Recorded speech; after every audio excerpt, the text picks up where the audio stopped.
Baik, assalamualaikum warahmatullahi wabarakatuh. Alhamdulillah, rabbil alamin. Pada siang hari ini kita masih diberi kesempatan untuk belajar bersama. Yang mana pada siang hari ini kita akan mempelajari untuk mengetahui tentang apa itu ilmu mawaris. Nah, ilmu mawaris ini banyak sekali orang yang tidak tahu tentang ilmu mawaris. Namun sebelumnya kita akan lihat, kita akan amati gambar di sini. Di sini ada gambar yang pertama adalah harta atau rumah atau uang dan lain sebagainya. Lalu yang kedua di sini ada gambar orang yang meninggal dunia. Nah, setelah itu ada lagi gambar orang yang berkumpul rapat. Nah, rapat kumpul keluarga. Tiga gambar ini memiliki pengertian yang sangat jelas bahwa mawaris itu atau mawaris atau pembagian warisan itu terjadi ketika orang itu yang pertama dia mempunyai harta terus meninggal dunia, maka selanjutnya orang-orang yang berhak menerima warisan itu akan berkumpul untuk pembagian warisan. Nah, sekarang kita ketahui dulu apa sih ilmu mawaris gitu. Pewaris itu memegang peranan yang sangat penting di dalam kehidupan manusia. Sebab mawaris pada zaman Arab jahiliyah sebelum Islam datang itu membagi harta warisan hanya kepada orang laki-laki dewasa. Sedang kaum perempuan dan anak-anak yang belum baligh tidak mendapatkan bagian. Itu zaman dulu sebelum Islam datang. Mawaris adalah ilmu yang membicarakan tentang cara-cara pembagian harta waris. Ilmu mawaris disebut juga ilmu faraid. Harta waris ialah harta peninggalan orang mati. Di dalam Islam, harta waris disebut juga dengan tirkah, yang berarti peninggalan atau harta yang ditinggalkan oleh pemiliknya di kalangan tertentu. Harta waris disebut juga dengan harta pusaka. Banyak terjadi fitnah berkenaan dengan harta waris. Terkadang hubungan persaudaraan dapat terputus karena terjadi sengketa dalam pembagian harta waris tersebut. Diharapkan dengan petunjuk itu atau ilmu mawaris, manusia akan terhindar dari pertikaian, terhindar dari keributan, terhindar dari fitnah. Menurut istilah yang dikenal oleh para ulama, ialah mawaris itu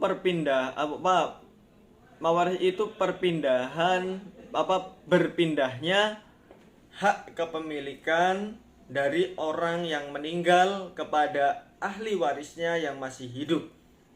Yang ditinggalkan itu berupa harta atau uang, tanah atau apa saja yang berupa hak milik yang legal secara syar'i.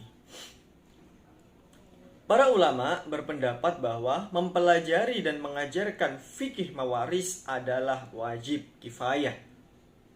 Tidak ada perbedaan. Dalam artian, apabila telah ada sebagian orang yang melakukannya atau memenuhinya, maka dapat menggugurkan kewajibannya semua orang. Tetapi apabila tidak ada satu orang pun yang melaksanakan kewajiban tersebut, maka semua orang akan menanggung dosanya. Ngeri. Makanya kita selagi masih dalam proses menuntut ilmu harus juga mempelajari tentang ilmu mawaris. Jika di tempat kita tidak ada satupun orang yang belajar atau yang mengerti tentang ilmu mawaris, semua orang dosa. Nah, karena ini fardu kifayah, maka ketika ada sebagian orang saja yang melakukannya atau memenuhi masalah warisan, masalah mawaris itu dan memiliki ilmunya, maka kewajiban semua kalangan itu gugur. Itu karena fardu kifayah. Secara etimologi, mawaris adalah bentuk jamak dari kata miros, yang merupakan masdar atau infinitif dari kata warosa, yarisu mirosan. Maknanya, menurut bahasa adalah berpindahnya sesuatu dari seseorang kepada orang lain, atau dari suatu kaum kepada kaum yang lain. Gitu ya. Sedangkan mawaris menurut istilah yang dikenal oleh para ulama ialah berpindahnya hak kepemilikan dari orang yang meninggal kepada ahli warisnya yang masih hidup, baik yang ditinggalkan itu berupa harta atau uang, tanah, atau apa saja yang berupa hak milik secara legal atau syar'i. Jadi yang dimaksud dengan mawaris dalam hukum Islam adalah perpindahan hak milik dari seseorang yang telah meninggal kepada ahli waris yang masih hidup sesuai dengan ketentuan dalam Al-Qur'an. Kutiba alaikum idza hadara ahadakumul mautu in taraka khairal wasiyatu lil walidaini wal aqrabina bil ma'ruf haqqan 'alal muttaqin. Yang artinya diwajibkan atas kamu apabila seseorang di antara kamu kedatangan atau tanda-tanda meninggalkan harta yang banyak, berwasiat untuk ibu, bapak, dan karib kerabatnya secara ma'ruf. Ini adalah kewajiban atas orang-orang yang bertakwa. Nah, itu adalah dalil tentang pengertian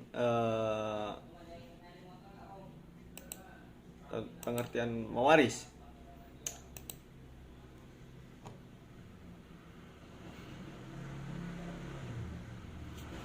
Nah, tujuan mempelajari fikih mawaris ini diantara lain untuk mengetahui secara jelas orang yang berhak menerima harta warisan dan berapa bagiannya. Lalu untuk menentukan pembagian harta warisan secara adil dan benar. Lalu untuk menghindari perselisihan dan perebutan harta peninggalan akibat ketidakjelasan aturan main pembagian waris. Nah, untuk menghindari hal-hal tersebut. Nah, yang selanjutnya yakni untuk memperingan beban dan tanggung jawab si mayit. Dengan aturan dalam fikih mawaris ini, maka tidak ada pihak-pihak yang merasa dirugikan karena pembagian harta warisan ini adalah yang terbaik dalam pandangan Allah dan pandangan manusia. Adapun sumber hukum kewarisan atau faraid, semua masalah yang berpautan tentang hukum Islam pasti ada yang mengatur. Ada yang menjadikan sumber, ada pula yang menerapkannya, terutama dalam hal masalah mawaris. Telah dijelaskan secara sempurna untuk menghindarkan persengketaan di antara para ahli waris lainnya. Namun dalam prakteknya banyak yang terjadi kejanggalan dan pembagian harta waris itu. Pembagian artinya banyak sekali kejanggalan dalam pembagian harta waris itu. Karena mungkin itu disebabkan oleh kurang pengetahuannya tentang ilmu mawaris, padahal dasar-dasarnya sudah cukup jelas dalam Al-Quran dan hadis yang menjelaskan tentang mawaris itu. Ditambah lagi oleh banyaknya keterangan-keterangan ulama dan para ustadz atau kiai yang mengajari kepada muridnya untuk menghitung masalah mawaris dengan jelas. Nah, adapun sumber-sumber mawaris diantaranya meliputi sebagian besar itu dalam Al-Quranul Karim. Lalu sebagiannya dari As-Sunnah dan putusan-putusan Rasul. Lalu sebagian kecilnya dari ijma atau para ahli ijma. Lalu beberapa masalah diambil dari ijtihad atau qiyas. Dari Al-Quran misalnya, dalam Quran surat An-Nisa ayat 11, itu menjelaskan tentang bagian anak laki-laki dan bagian anak perempuan. Terus menjelaskan tentang bagian bapak dan ibu. Misal dalam Quran surat An-Nisa ayat 12, itu menjelaskan bagian suami, menjelaskan bagian istri atau beberapa istri. Lalu dalam Quran surat An-Nisa ayat 176, itu menjelaskan tentang bagian saudara sekandung. Oke? Dasar hukum landasan mawaris sangat jelas. Maka dengan kita menggunakan dasar hukum yang jelas, ilmu-ilmu mawaris itu adalah terbaik, ilmu yang baik menurut Allah, bukan menurut manusia saja. Menurut Allah, menurut manusia, sehingga ilmu mawaris itu akan mendatangkan kedamaian ketika orang tua mendapatkan musibah sehingga dalam pembagian harta warisan itu tidak ada persengketaan, tidak ada kecemburuan, karena dengan ilmu mawaris itu harta warisan akan dibagikan secara adil. Nah, ada beberapa sebab waris mewarisi. Ada beberapa sebab waris mewarisi, diantaranya hukum keluarga, karena dia satu hubungan keluarga atau nasab. Nah, dalam hubungan kekeluargaan tidak membedakan antara ahli waris laki-laki dan perempuan, orang tua dan anak-anak, orang yang kuat dan yang lemah, tidak ada perbedaan karena sudah sesuai dengan ketentuan yang berlaku semuanya harta warisan. Hal ini berdasarkan firman Allah Subhanahu wa taala dalam Al-Qur'an dan surat An-Nisa ayat 7 yang artinya bagi laki-laki dan ada hak bagian dari harta peninggalan ibu, bapak, dan kerabatnya. Dan bagi wanita ada hak pula dari harta peninggalan ibu, bapak, dan kerabatnya, baik sedikit atau banyak menurut bagian yang telah ditetapkan dalam aturan-aturan ilmu mawaris. Yang pertama, hubungan nasab, hubungan keluarga. Lalu ada hubungan perkawinan. Selama perkawinan masih utuh, bisa menyebabkan adanya saling mewarisi.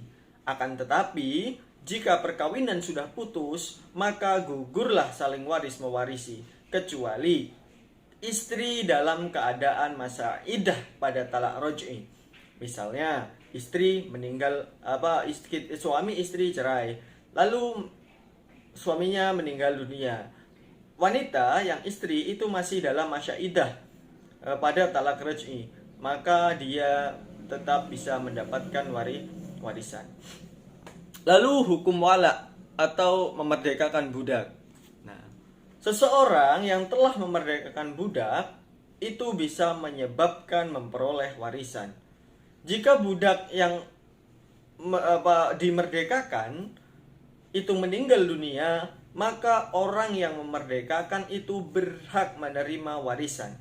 Akan tetapi, jika orang yang memerdekakan itu meninggal dunia, maka budak yang telah dimerdekakan itu tidak berhak mendapat apa-apa. Gitu ya. Itu orang yang waris mewarisi gitu. Yang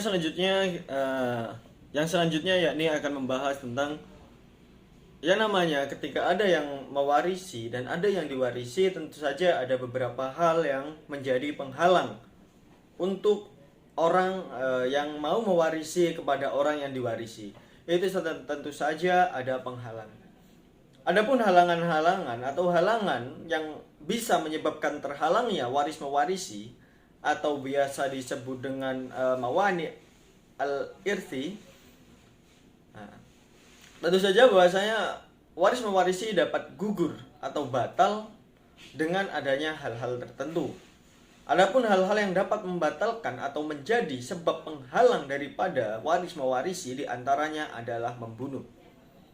Yang dimaksud dengan membunuh ialah seseorang yang membunuh ahli warisnya dengan cara yang tidak dibenarkan oleh hukum Islam. Misalnya seorang anak yang tega membunuh orang tuanya, atau orang yang sebenarnya dia mendapatkan hak warisan, dia membunuh orang yang mempunyai hak untuk mewarisi dirinya. Maka maka itu pembunuhan itu bisa menjadi terhalangnya waris mewarisi. Jadi tidak bisa dapat warisan karena terhalang. Yang kedua adalah murtad. Dalam agama, murtad itu menjadi sebab batalnya atau sebab terhalangnya banyak sekali perkara dalam agama. Dalam sholat, puasa, semua bentuk, banyak sekali bentuk peribadahan yang diatur dalam agama itu bisa batal dengan murtad. Salah satunya pun dengan mawaris. Dalam ilmu mawaris, waris mewarisi itu juga bisa terhalang dengan dengan terjadinya suatu murtad. Yang dimaksud dengan murtad adalah seseorang yang bila seseorang itu pindah agama atau keluar dari agama Islam. Disebabkan tindakannya itu, maka seseorang batal dan kehilangan hak waris mewarisi. Gitu. Jadi kalau murtad, maka hak waris mewarisinya itu hilang. Nah, terus selanjutnya yakni berstatus hamba sahaya. Yang dimaksud dengan hamba sahaya atau budak itu yang dimaksud dengan hamba sahaya atau budak tidak dapat mewarisi dengan ahli warisnya adalah jika seorang budak meninggal dunia, maka ayahnya atau ahli warisnya tidak dapat menerima bagian dari harta peninggalan budak itu karena harta budak itu adalah milik tuannya. Demikian juga apabila ayah seorang budak atau tuannya meninggal dunia, maka disebabkan oleh statusnya budak, dia tidak dapat menerima harta warisan dari ayahnya atau tuannya. Lalu yang selanjutnya adalah sama-sama meninggal dunia pada saat yang sama. Misalnya ada tragedi bencana alam, semua orang yang punya harta dan orang yang seharusnya diwarisi itu meninggal dunia, tidak tersisa. Maka itu menjadi penghalang untuk hukum waris mewarisi. Mungkin itu materi pertemuan kita pada siang hari ini. Semoga kalian sehat-sehat selalu. Jika ada salahnya, kakak mohon maaf yang sebesar-besarnya. Saya wallahu muwaffiq ila aqwamit thoriq. Wassalamualaikum warahmatullahi wabarakatuh.